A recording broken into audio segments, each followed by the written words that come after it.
Good afternoon, guys. One of the things we have to understand about ourselves, because it affects everything, is what's at our center. What are we centered on in life?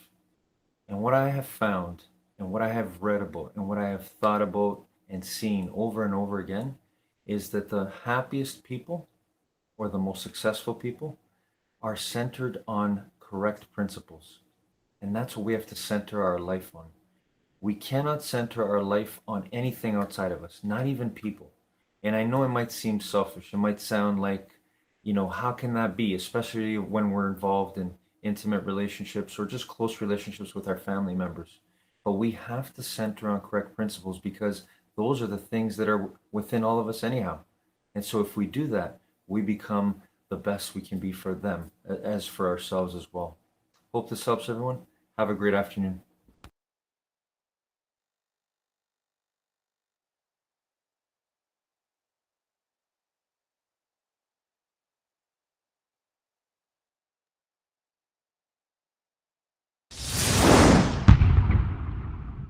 The most important thing first is if you're going to succeed in business, you have to know who your ideal client is. Who is the client that is your ideal, that if you built your business on that, it would grow. If the economics of the economy dropped, they'd still buy from you. That's the person you want to cherish, you want to fall in love with. You don't want to fall in love with your product, you want to fall in love with your client. And you want to know more about them than anybody else. Because I always say life is the dance between what you desire most and what you fear most. So if you can expand your desires and break through your fears, you expand your life massively. So for the people that are really watching, I think the more you know about those needs, if you can do more for them than anybody else, then you go to the second piece, which is add more value than anyone in your industry. If you do more for others than anybody else, and you don't just do it for a day or a week or a month, you do it, like I always tell people, most people overestimate what they're gonna do in a year, but they underestimate what they can do in a decade or two or three. If you do that year after year, the word spreads and you start to build a brand. And if you do that for a decade or more, you can start to actually dominate the industry. So you got to know everything about them. You got to add the value and you got to find an irresistible offer. Tom Shoe's irresistible offer. He took a product, quite frankly, product's not very good at all, but the offer is really great. Now, if I buy and wear these crappy shoes, you'll get another pair and you'll give them to someone who doesn't have shoes. I'm in. And now a bunch of people, they're doing it with glasses and things of that nature. Or 99 cents on iTunes. I mean, people are getting everything for free. Why should I buy it? Better fidelity, easy, clear, but only 99 cents. That offer. Zappos, right? Tony Hsieh is a good friend of mine. He comes up and he joins the founders, and they're living in this little house up in San Francisco, and they're totally frustrated. We're spending all this money, and we're trying to sell women's shoes online, and it's not working. How come? Well, they got to try them on. And well, they aren't doing it because they don't want to spend the money on shipping it. And Tony Hsieh changes the offer. He says, look, we're going to let people order as many shoes as they want. We're going to pay for all the shipping. And if they don't like any of them, they can send them back and we pay the shipping back. Now, if you're the investor in the company, what do you say to that? Are you crazy? We're going to go bankrupt because you don't understand our ideal customer, these women. They have a different relationship to shoes than you and I do. Women say shoes equal happiness. A woman could put on one shoe, she's one woman. She changes shoes, she's another woman, right? And he said, they're going to get these shoes and we're going to pay to get them there. They're not going to send them back 99% of the time because if they like the shoe, even if it doesn't fit, they'll convince themselves it'll fit in the future, right? And when I talk about this in like big seminars, women are laughing, raising their hand, going, yeah, high five, and it's true. And he built a business he sold for $1.2 billion, and he still runs it because he wasn't doing it for the money. He loved building the culture and doing this, but he came up with that irresistible offer. So know more about them. Make sure you add value massively. Have an irresistible offer. It'd be 3 things I'd start with. The easiest way to know your target customer is to be your target customer. This is one of the biggest mistakes a lot of entrepreneurs make, is you're making products and services for somebody else that you don't understand. There's a low likelihood you're gonna have success if you're designing a product or service for someone who you are not. There's the old expression of scratch your own itch, and I'm a buyer on it. I think the easiest way to get started is to scratch your own itch. You have a problem, you found a way to solve it, now you go and solve it for other people. If you believe, like I believe, that your purpose comes from your pain, that your purpose, your meaning in life comes from helping people who currently are who you used to be, then guess what? Your target customer is not just yourself, but it's who you were 5 years ago, who you were 10 years ago, who you were last year when you were struggling with something and you didn't have a solution, and then you figured it out. Because there are millions of people out there who are currently struggling with that same thing, and they need your help, they need your voice. So instead of just picking up, whatever magazine or whatever website says the hot opportunities for this year and trying to chase those down where you have no passion connected to it, instead of doing that, remember who you used to be. Think about the problems you've already solved for yourself and go solve that for other people, because it will not only make you money, it'll fill you up. It'll make you feel like today matters and what you're doing is actually having an impact on people. So I think about what I do. I think about these videos. Think about how many videos have I made? I don't know. 15,000 videos? It's something crazy. Been making videos since 2009. Every day now, creating more content. It's over 1,000 videos a year now, average. Why? Why do I do that? How do I keep going without, people ask me, how do I keep going without burning out? How does that happen? Well, because I feel like it matters. If it's just a job, you're gonna burn out from that, right? If you feel like what you do doesn't matter, you're gonna burn out from that. I would, if I was, maintaining this parking garage, I would burn out in a day because I would hate it. One of the great challenges in this world is knowing enough about a subject to think you're right, but not enough about the subject to know you're wrong. But making content, making videos, trying to inspire more entrepreneurs fills me up. Every time you guys leave a comment that says how much this video had an impact on you, that's why I do what I do. I, just like you, want to feel like today is going to matter. And luckily now I get that. So why do I do these videos though? Because I'm still talking to 19-year-old Evan. Because 19-year-old Evan didn't believe in himself, quit on his business partner, was making no money, felt like it wasn't going to work out, and was struggling. And I didn't have anybody to go to. YouTube didn't exist when I was 19. And I really struggled with being alone. And the thing that helped get me through on the toughest day of my life, when I quit on my business partner, what got me through? What got me through that moment? It was looking at how Bill Gates started his company and realizing that if he could do his software company, then maybe I could do my software company too. It was in looking at his story and how he got started, right? Not how does Bill Gates make an extra $1 billion now, right? Who cares? It's 0 to 1. Like, how did he get started? What were those first steps? When he was doing something crazy, when nobody believed in what he was doing, how did he build that first $1 million? How did that happen? In looking at that story, it gave me two things that were critical. It gave me a strategy for what I could do. How did he do it? What were the actual steps? It gave me strategy that I could follow, and it gave me hope. It gave me belief. It gave me momentum that, you know what, if he could do it, I can do it too. That somebody else has done this, because nobody in my family had done it. Nobody that I knew had built software companies. Nobody had done it. So I didn't have a model to look at. So I didn't know that it was possible, right? I didn't feel it was possible. But the more that you're around your heroes, you get those two things. The more you're surrounded by the people who've done the thing that you want to do, and they're constantly in your environment. Maybe you don't know them personally, but they're on your wall, and you watch them on YouTube, and you read their books, and you listen to their interviews. The more that you're around them, you're going to start to get those two things. The strategies on what you can do, and the hope and the belief that you can do it too. So that's what I do now.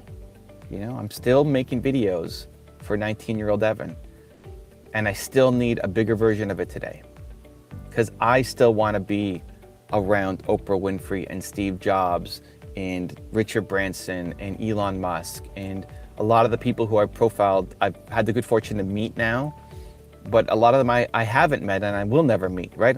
You're never going to meet Steve Jobs or E.P. Giannini, but they continue to teach me.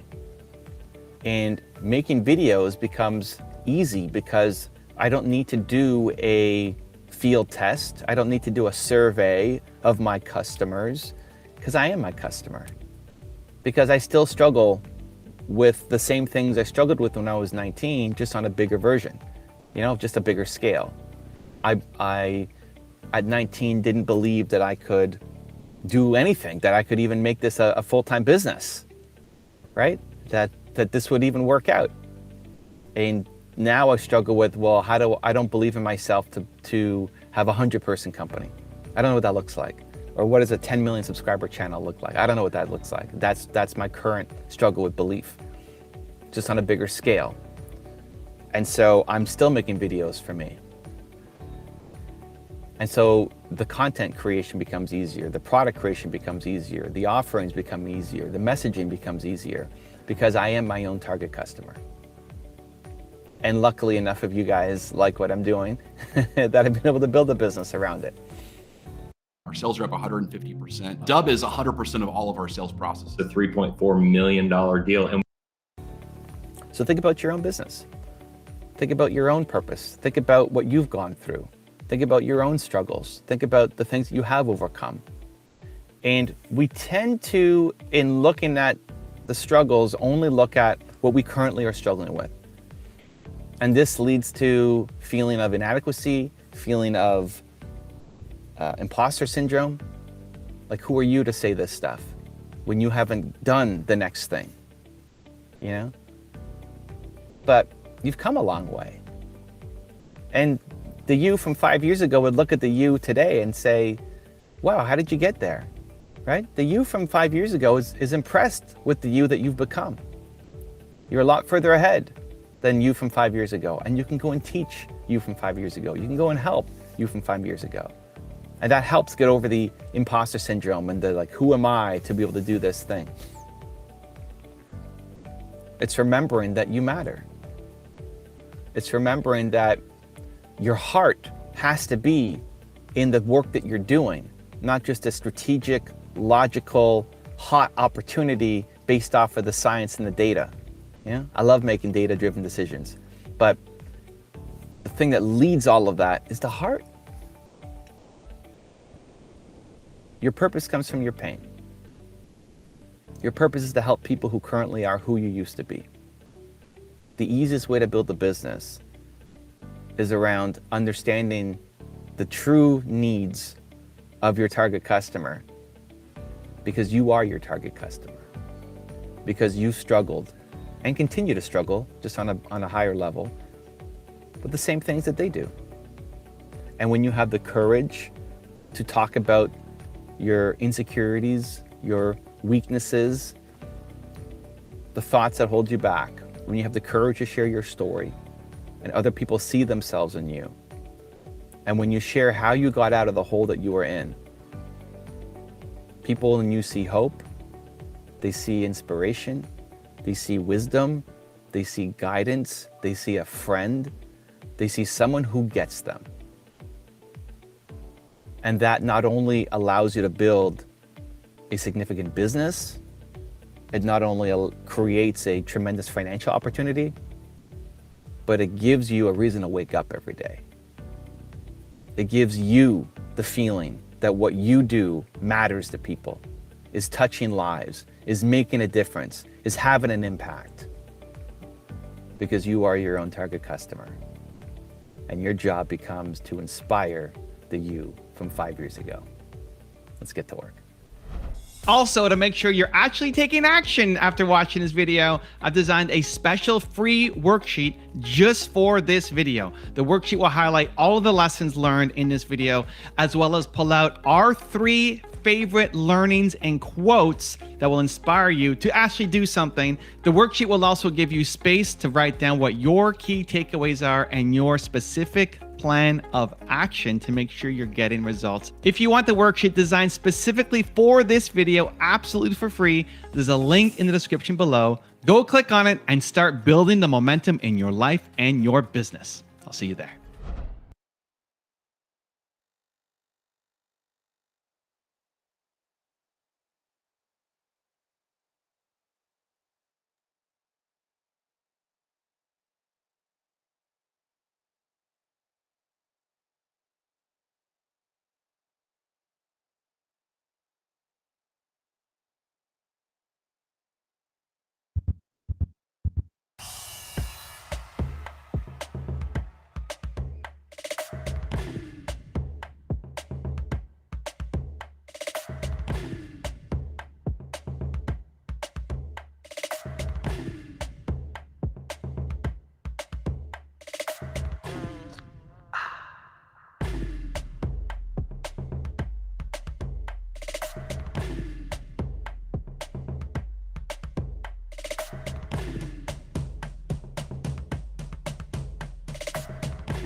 Feel the power of you controlling your breathing.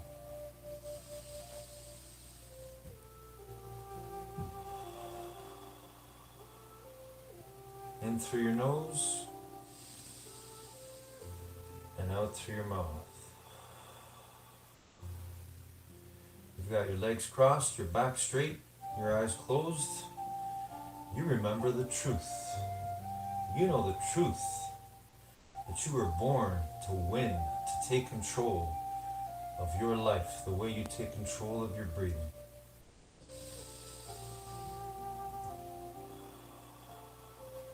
One breath at a time, one thought at a time. So let's do that right now. Let's see ourselves doing the best we can as we begin our day today in the best way possible. Winning the morning, winning our mind, and growing our minds and our bodies.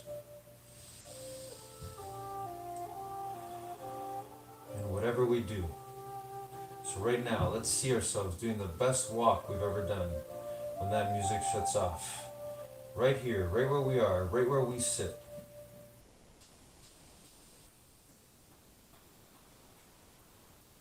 Because we know the truth.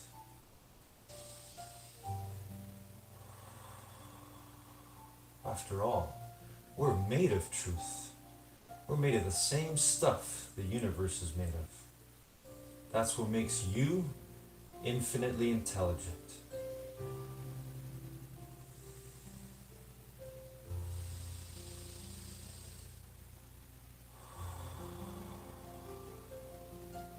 See yourself right now doing the best walk you've ever done when that music shuts off.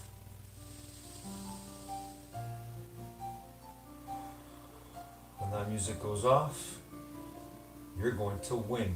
You're going to make it real. You're going to make your dream, your vision, real.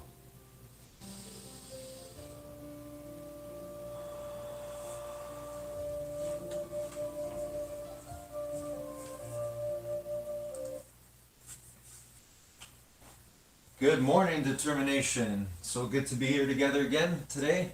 A new day, a new chance to be better than we were the last time. Here we go, everyone. When I say go, we're going to start jogging. So right now, as you're doing your best walk, whether it's side to side or whether you're simply walking on the spot, I want you to see yourself doing your best jog on the spot when I say go. I miss you so much, Beverly Glen. I miss you so much, determination. But we get to unite right now with this energy. We get to remember. We get to be our true great self. To grow our minds and to grow our bodies, wherever we are, whatever we're doing. And the way we do this is the way we'll do everything. So here we go. Okay, go.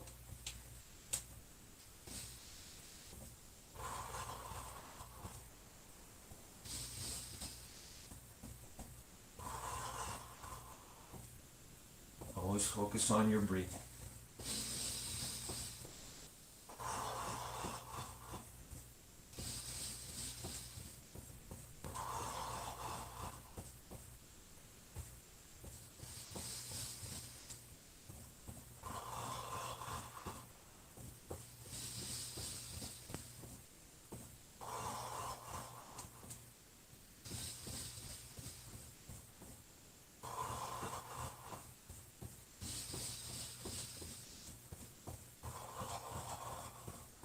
Keep going a little bit more.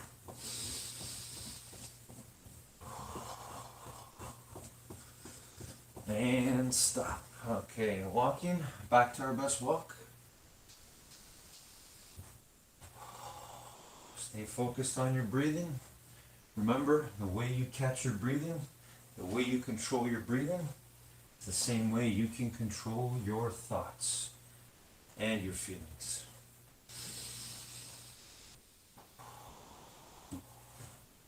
All right, let's start with some shoulder rolls forward. Let's do 10 forward.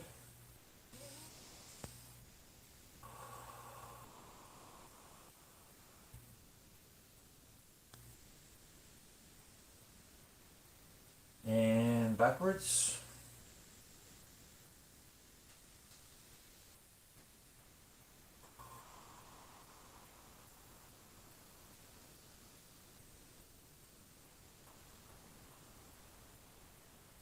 Okay, let's do some arm circles forward.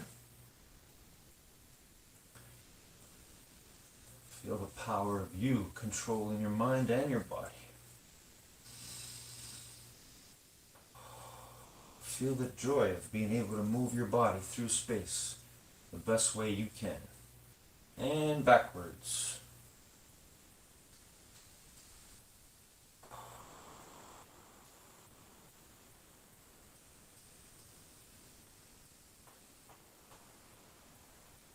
Okay, hands on your hips, bend your knees, and side stretch.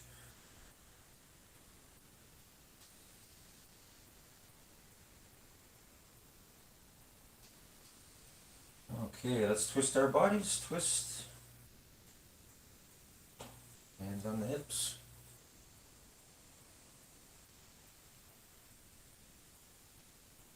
All right, and let's do 5 push-ups, everyone. 5 push-ups.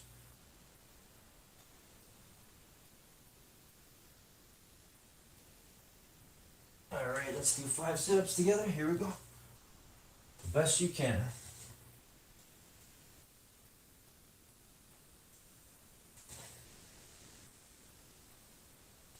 Okay, and let's do 5 squats. Here we go.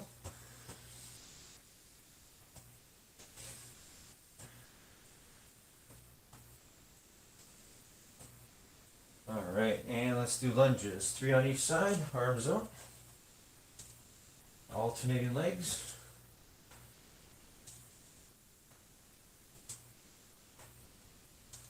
All right, good. And let's do 10-second plank. Belly's knees off the ground.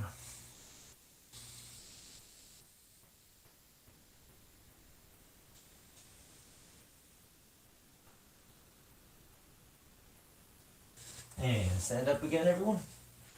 And let's reach for the ceiling on our toes. Hold it there for 10.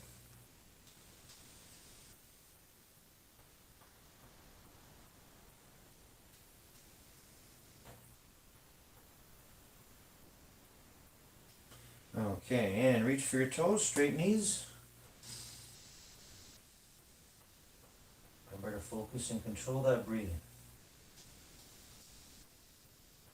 Just reach. It's okay if you don't touch your toes. Reaching is what matters. All right, and stand up. And let's balance. Grab one leg and focus on planting that foot firmly into the ground. Bend the one knee if you have to. Find your balance point. And then pull that heel back towards your bottom. Excellent. All right, and switch. The other one. Find that balance and hold.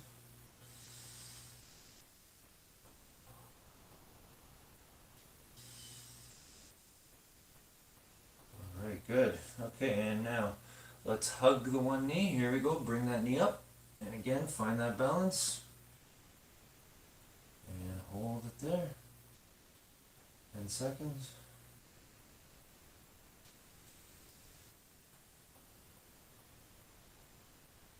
All right, and switch. The other one. Slowly bring it up.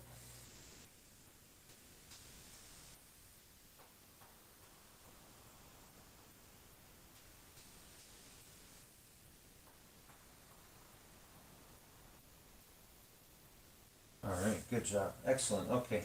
And let's sit down. And let's stretch out and reach for our toes. Straight knees. Here we go. Again, reaching is what matters. It's okay if you don't touch your toes. Just give your best. Feel the joy. Feel the process of you working to become better at every movement you make. Every stretch you do. Okay, here we go. Let's do V-shape now with the legs. So V-shape. And reach for the floor as far as away from your body as you can.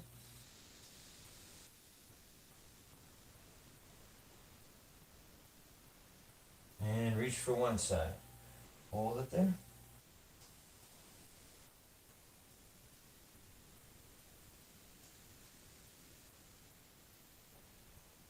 And switch to the other side.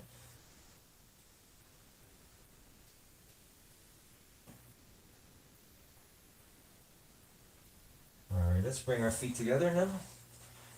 And gently push your knees down with your elbows and hold it there for 10. Here we go.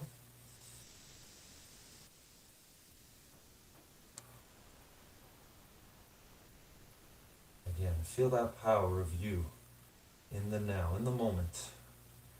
Winning. W-I-N, I've heard before, stands for what's important now. What's important now is doing our best in whatever we do.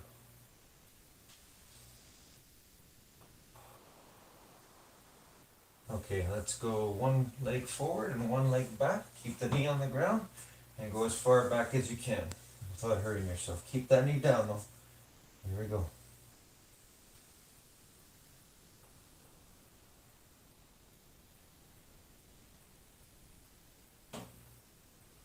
And switch, the other one now.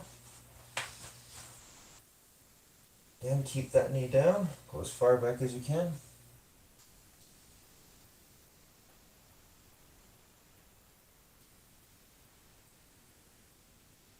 Okay, good. All right. And let's roll onto our belly.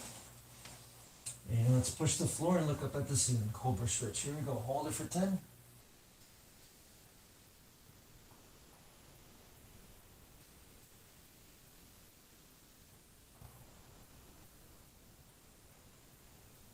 All right, excellent. Okay, legs crossed again. Back straight. Eyes closed. Breathe in through your nose. And out through your mouth.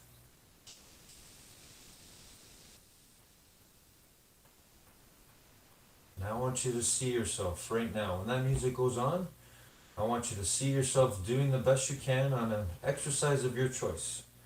For me today, I'm going to be working on challenging myself to do as many push-ups and air squats as I can. I'm going to see that in my mind right now. I'm going to try to be a little bit better than I was last time. What about you? Think about it. What is there that you want to get better at? What exercise do you want to do? Remember, it's got to be within the rules, safety rules, rules that are there for you to keep you safe. So this is the space we have right here. So what exercise will you do to the best of your ability when that music goes on? I want you to see that clearly in your mind right now. You might want to do jumping jacks. You might want to do burpees. You might want to simply dance, move your body to the music. If you want to play your own music, you can do that as well. I've got my music here. You feel free to enjoy that. But I want you to see yourself when that music goes on, doing the best you can, whatever exercise you choose. Because you know the truth. The way you do that is the same way you will improve and do better at anything.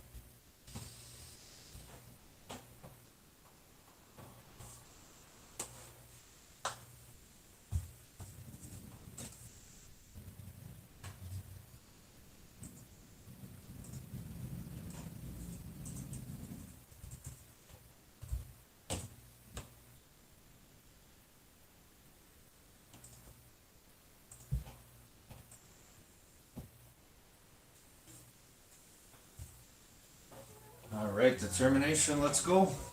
Let's feel that energy moving up. Here we go. Music always changes our energy state. Whatever you do, you gotta believe that you can do better. Here I go. As many push-ups as I can do.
All right, we got 53 today. I gotta remember that for next time. What is it for you? What are you doing right now? Maybe you're doing some jumping jacks. Maybe you're dancing to the music. Whatever it is you're doing, do it to the best of your ability. You were born to be your best all the time. Remember your breathing.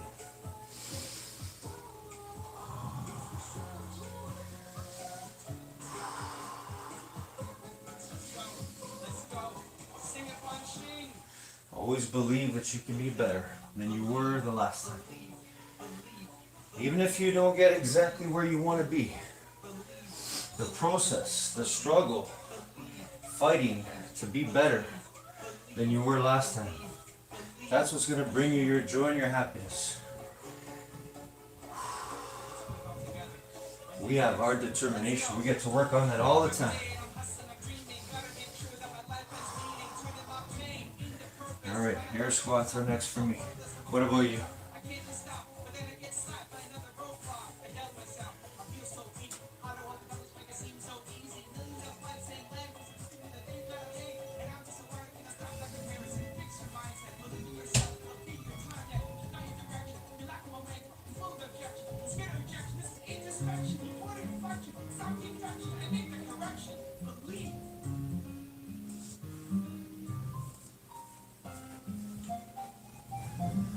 All right, air squats. Let's see how many I can do here before I get tired. Too tired to keep going, but there's always a little bit more. That's determination. All right, here we go. You can feel free to do the same thing, or again, do your own thing. You got your own dance, your music, whatever you want to do. Whatever you do, do it to the best of your ability. Here we go.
All right, how's everybody feeling?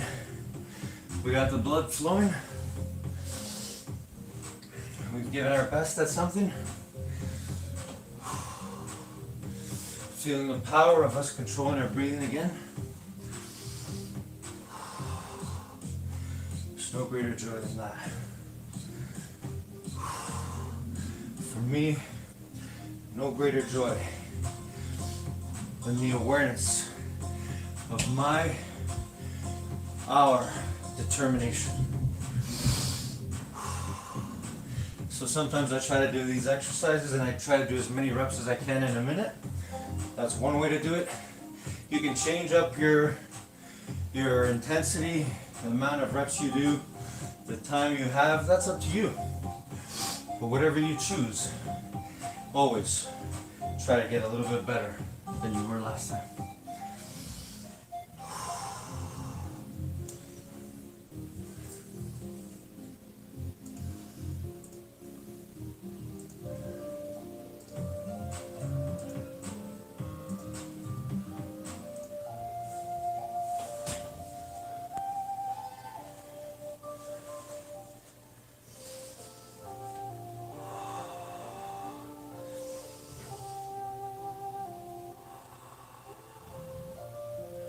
And once again, legs crossed, back straight, eyes closed, focused on our breathing, back to our breathing.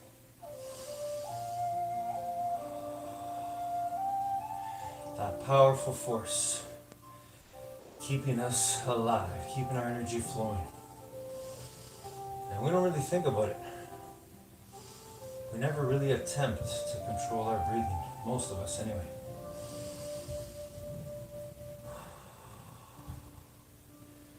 But we were born to do that too. To remember that in any moment, we can take charge of it, the way we take charge of our breathing. Same way we take charge of our mind, our thoughts. So reflect back on today. How did you do? Are you satisfied with your work ethic? Are you satisfied with your determination? Did you use it in its fullness, its beauty?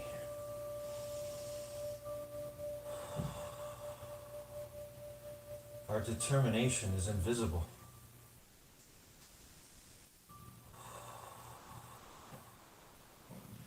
We cannot put our finger on it. We cannot see it, but it is there.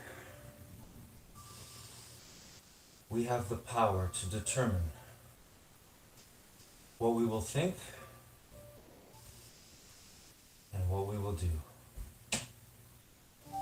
Today, we've won the morning. We've won our minds, and therefore we can win our day and our life.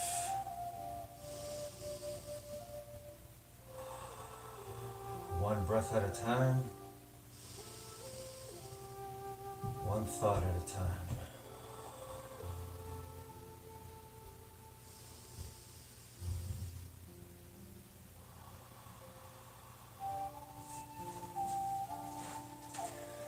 Have a great day, everybody. Have a great life as always. I miss you. I love you guys so much. Keep going. Keep using your determination. Love you guys.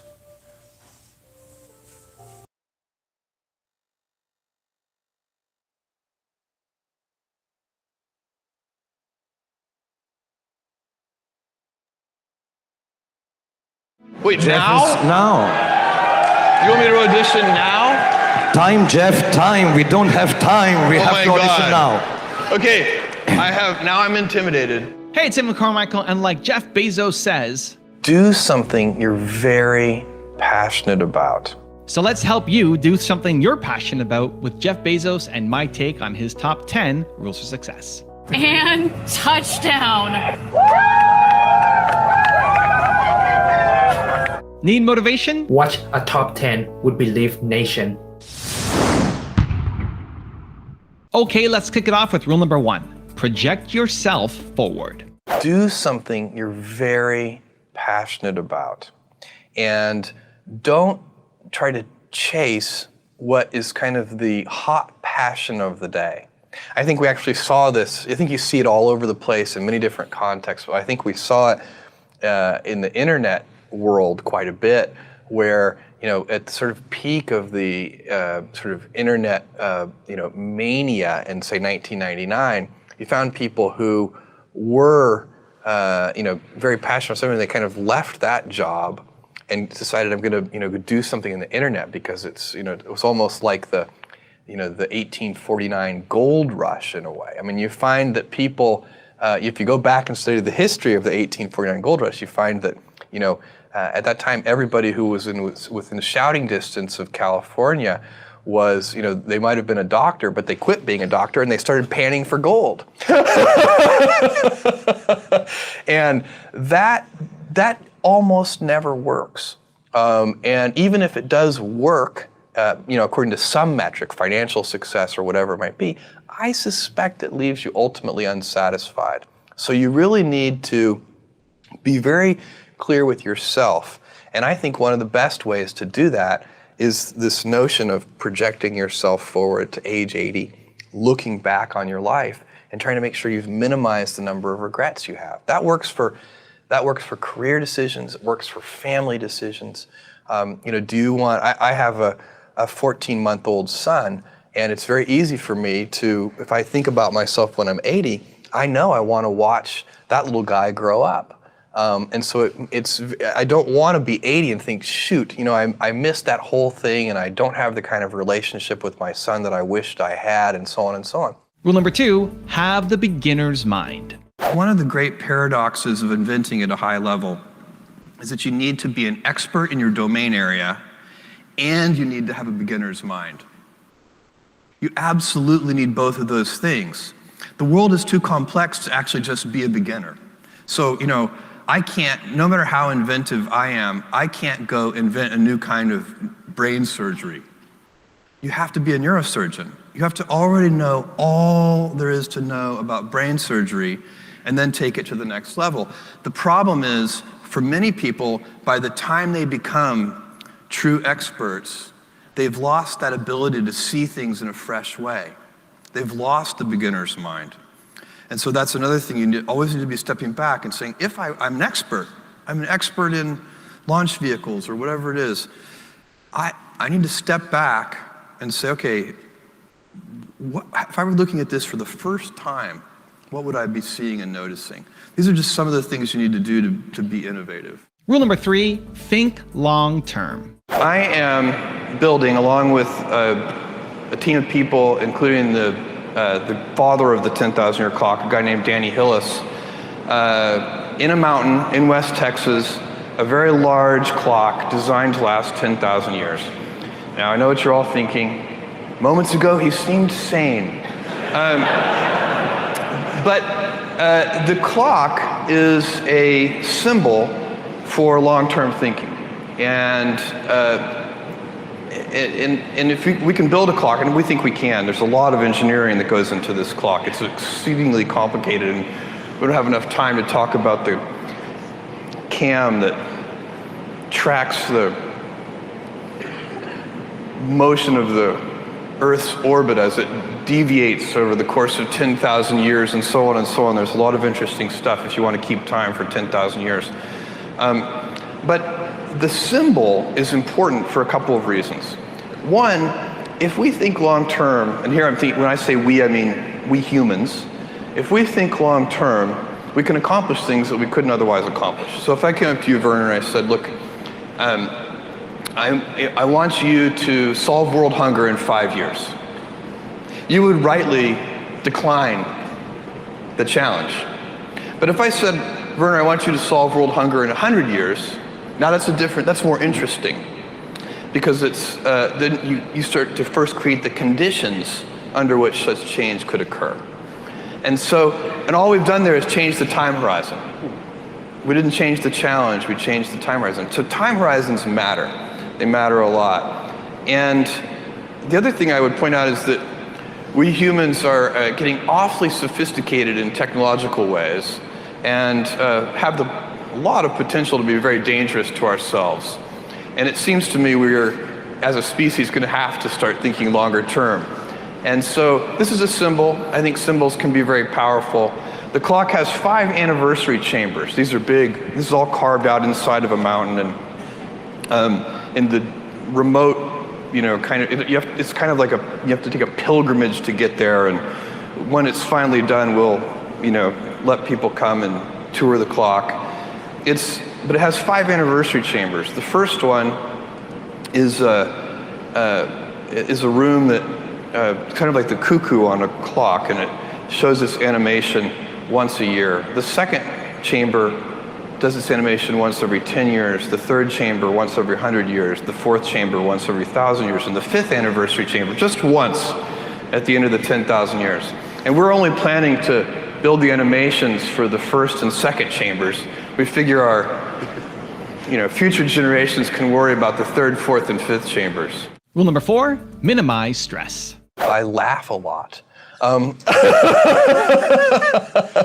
So it is, there are, I think stress, you can be, I think one of the things that's very important to note about stress is that stress primarily comes from not taking action over something that you can have some control over.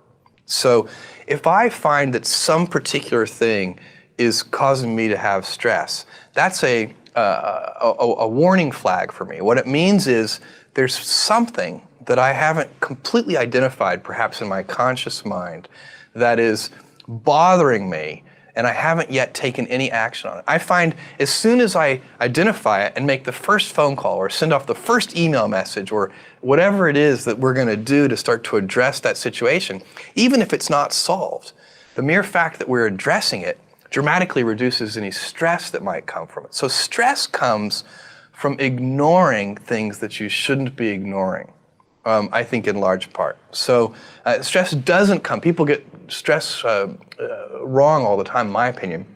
Stress doesn't come from hard work, for example. You can be working incredibly hard and loving it.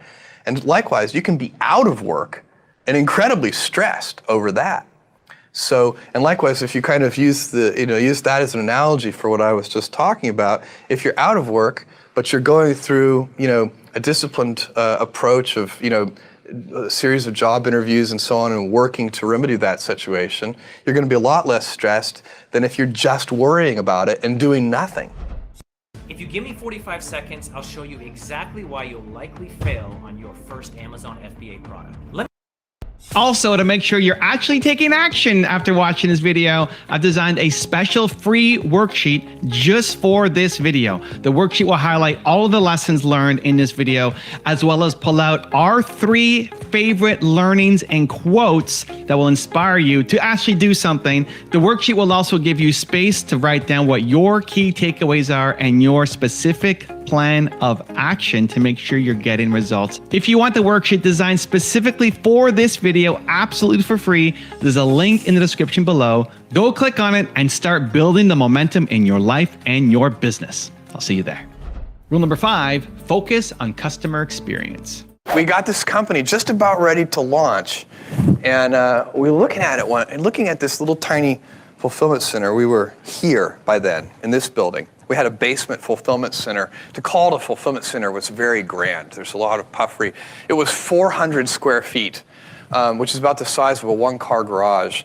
And we launched this business, and we're looking at it, and we didn't know if anybody would order from us. We really didn't. And in fact, one of the software engineers looked at this little space, and he said, I can't figure out whether this is incredibly optimistic or hopelessly pathetic.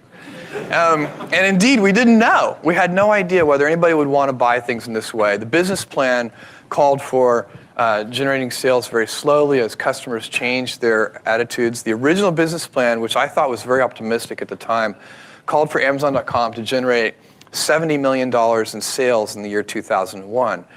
We actually generated in excess of $3 billion in sales in the year 2001. And we knew, by the way, that we were really on to something in those first 30 days. In the first 30 days, we got orders from all 50 states and 45 different countries with not $1 of advertising, just all word of mouth. In the first year, we didn't spend anything on advertising. All of it was word of mouth.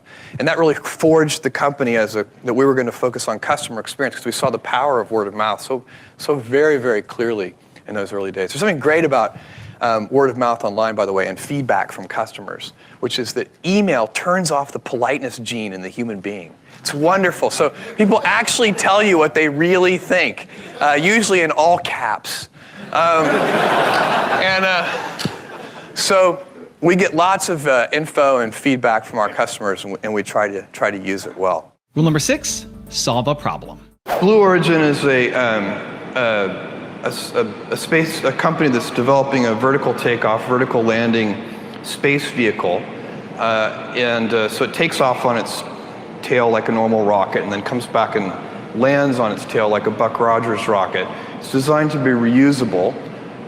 We've built our first development vehicle. We built our second development vehicle. We're right now working on our third development vehicle. Great team of engineers located in Seattle. Another team of people test and operations in West Texas where we do our flights.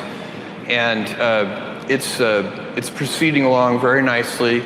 I'm hopeful that this third development vehicle will be our last, but we can't know for sure. And then we will build our operational vehicle and start taking people. It's a suborbital mission. We'll sell tickets. The long-term goal of Blue Origin is to not only do suborbital, but also orbital, and to democratize space travel so that anybody who wants to go into space can afford to do so. You need reusability. So when you go look at any approach that doesn't have reusability is never going to be low cost. There are only two problems with space travel today. It's too expensive and it's too dangerous. Other than that, it's fine. So we hope to solve those two problems. And if you want to solve those problems and have a spacefaring species, you need to practice. And you can't practice with expendable vehicles. It's like, it's flying you get on a 747 with a bunch of other passengers, fly to Hawaii, and then throw the whole plane away. It's just a bad cost structure. And so we need reusability. So you have to get the vehicle back. And one of the ways to get it back is to put wings on it, and then you can land it on a runway. Another way to get the vehicle back is to land it vertically under rocket power. And both techniques have advantages and disadvantages. One of the things I like about vertical landing is if you get it to work, it's very scalable. It scales to very, very large size, whereas wings sort of, they top out a bit. Rule number 7, provide low costs. Welcome to Tim Hortons. Can I take your order, please? How about no?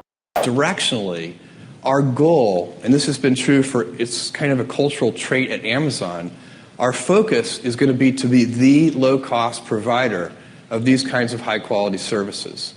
So as we are able to get smarter, as we're able to figure out how to do things more efficiently, we are going to be returning those cost efficiencies to customers in the form of lower prices on things like EC2. There are other things that that it may be that we need some instance sizes that are smaller than what we have today. So the smallest instance we have today is 10 cents per compute hour, and we're also looking always at returning some of the cost savings we get on things like bandwidth charges, disk space charges, and so on and so on. The good news is that those things do get cheaper over time, and as we get more efficient and organized, we'll be able to return, I think, quite a bit of savings to customers. Rule number 8, follow your passion. The advice that I would give entrepreneurs is, and I do this, I meet sometimes with young aspiring entrepreneurs and college grads, and I have, the main thing is don't chase the hot new thing, whatever it is. It's so hard to catch something that everybody already knows is hot. Instead, position yourself and wait for the wave to come to you. And the way so then you would say, well, what do you wear? Position myself where? And I think what you do, position yourself in something that captures your curiosity, something that, that you're missionary about. Well, I tell people, when we acquire companies, I'm always trying to figure out, is this person who leads this company a missionary or a mercenary? And I don't like mercenaries, and I don't like mercenary cultures. And the missionary is building the product, building the service, because they love the customer, because they love the product, because they love the service. The mercenary is building the product or the service so that they can flip the company and make money. And one of the great paradoxes is that the missionaries usually end up making more money than the mercenaries anyway. Rule number 9, find the path that works for you. A lot of people, and I'm just not one of them, believe that you should live for the now. I think what you do is you think about the great expanse of time ahead of you and try to make sure that you're planning for that in a way that's going to leave you ultimately satisfied. So this is just this is the way it works for me. And I mean, everybody needs to find that for themselves. So I think there are a lot of paths to satisfaction, and you need to find one that works for you. And rule number 10, the last one before some very special bonus clips, is have fun. I pretend I'm not superstitious. I pretend to be very scientific, but I actually am superstitious a little bit. I have a pair of lucky boots. And I wear them every time. Blue Origin, they're Texas cowboy boots. And I wear them, they're giant. They come up to here and they have red stars on them. They're very flashy. And I wear them every time we launch our space vehicle. And we only had one failure at the very beginning of the program, and that's the only time I did not wear the lucky boots. So I present to you the evidence. Oh my God. How do you handle these mavericks? How do you protect them from the institutions destroying them? Well, I think that has to be culture. You have to teach the value that these people bring, but also I would push hard on the Mavericks to say you also have to be organized. You can't just be a crazy person. So it's fine to be a Maverick, but write your ideas down, sell your ideas, persuade, create the conditions where the ideas can blossom.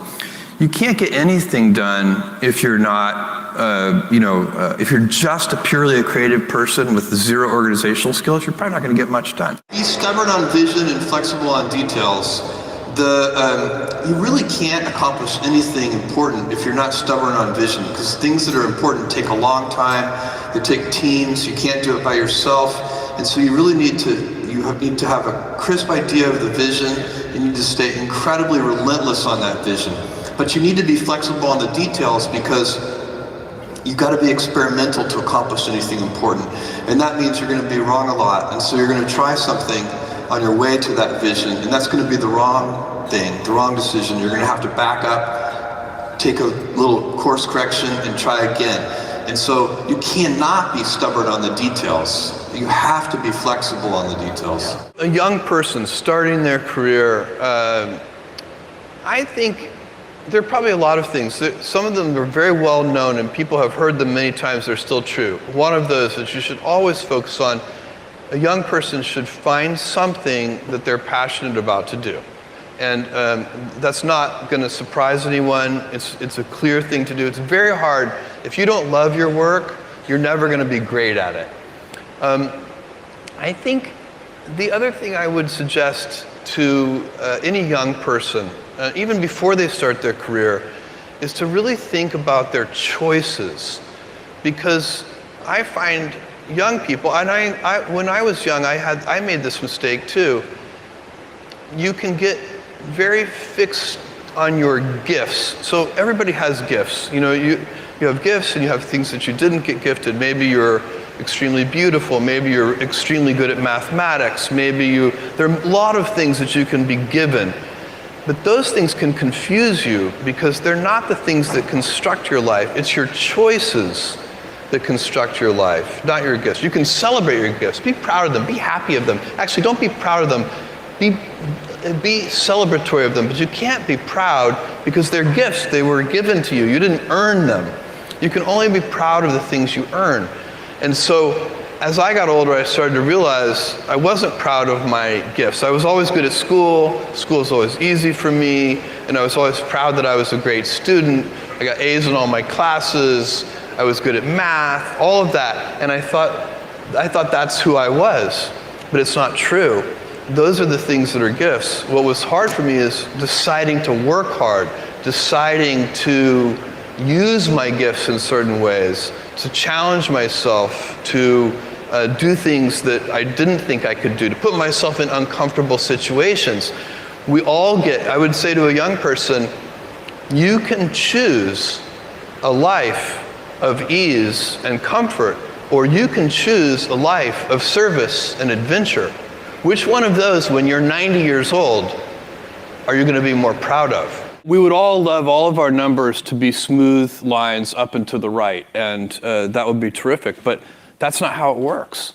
Those numbers are output measures, and I guess you could try to manage your quarterly earnings very precisely, but I think personally that would be a mistake. Most of the work that we put into any particular quarter happened years ago.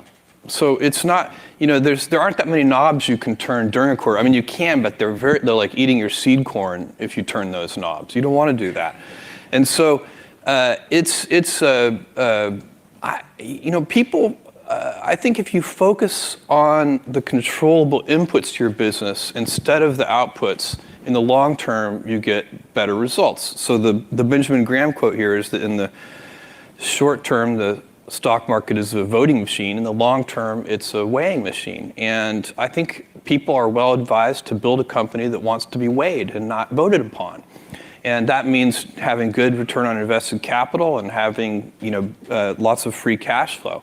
But if you said to me, if I said, here's a job I would reject. If somebody came up to me and said, Jeff, I want your job to be to drive up the Amazon stock price and just manage that directly. Now, this might sound ridiculous to some of you, but many companies actually do this. They actually go out and they try to sell the stock. That's kind of the final output. And it's much better to say, okay, let's not do that. That's not going to be sustainable. It's kind of a silly approach. What are the inputs to a higher stock price? And you say, okay, well, free cash flow and return on invested capital are inputs to a higher stock price. Okay, so let's keep working backwards. What are the inputs to free cash flow? And you keep working backwards until you get to something that's controllable. And a controllable input for free cash flow would be something like lower cost structure. And then you back up from there and you say, okay, well, if we can improve our picking efficiency in our fulfillment centers and reduce defects. Defects are very, very costly. It's probably, reducing defects at the root is one of the best ways to lower cost structure. And so then that starts to be a job you would accept. You would say, if you're a reasonable person, you would say, I have no idea how to drive up the stock price. I can't manage that directly. It's not a controllable input. But I can make your picking algorithms more efficient. And that will reduce cost structure, and then follow that chain all along the way. Failure and invention are inseparable twins. Everybody wants to be inventive. If you go talk to corporate America or any institution, actually, government agencies and so on, innovation is something to be proud of. People like invention. But the problem is they don't like failure. And you cannot have invention without failure. If you already know it's going to work, it's not an experiment. And only through experimentation can you get real invention. The most important inventions come from trial and error with lots of failure. And the failure is critical, and it's also embarrassing.